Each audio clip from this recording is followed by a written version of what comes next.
I think a third condition for a circle of trust is that it be invitational, openly invitational. And by that I mean no one is compelled to go there. This is not something that an employer can assign employees to do, or a school district can send people to as a kind of remedial course. This is something that has to be chosen because that's the only way the soul is willing to operate. The soul is the freest part of us, and it operates under its own steam power. It doesn't take orders well. And not only do people have to come into a circle freely, but once they get there, everything that we do with them has to be offered up as invitation, as freedom of choice. When we get into a circle, for example, and we want on that first evening to give everyone a chance to introduce herself or himself, we do not say, I don't say as facilitator, let's start on our left, with my left with George, and then go around the circle with self-introductions. Because as soon as I do that, I've introduced an element of coercion, that George has to go first, and whoever's next to George has to go next. And that's not free. That's not freedom. That's not invitational. So we say, whoever wants to introduce themselves first, please feel free to do so. Whoever wants to go next, feel free to do so. And we'll just sit here until everyone who wants the chance to introduce themselves has done so. So we take this invitational principle very seriously in everything we do. Even self-introductions, no forced marches around the circle.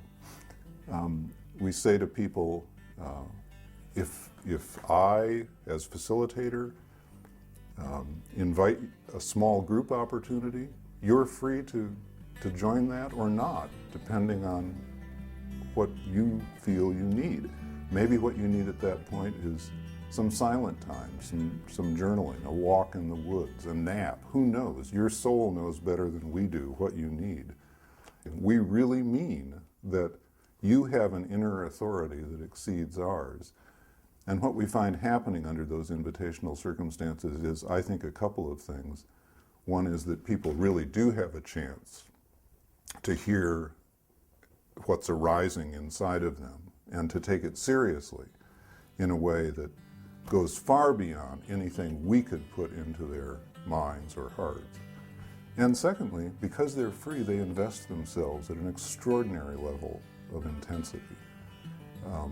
Hardly ever does someone take that freedom to leave the room. They take it to embrace this opportunity with a new depth and vigor.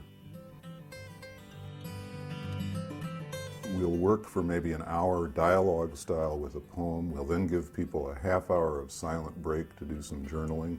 We'll then go into small groups for people, triads, where people can talk more intimately with one another and get more airtime than you can in a large group. And then back to the large circle for a very simple process of sharing insights, which we don't discuss, we just receive into the center of the circle. So when you think about that kind of rhythmic pedagogy, you start realizing, well, everybody has some way of participating in this, and people who are not comfortable in the large circle can be comfortable in solitude or the small group. So I think when you put all this together, these elements of graceful ambiance, this slowing down, this doing more with less, this paying attention to rhythm, what you have is the group process equivalent of walking into the woods, sitting quietly at the base of a tree, breathing with the earth, and waiting for the soul to put in an appearance. And it does.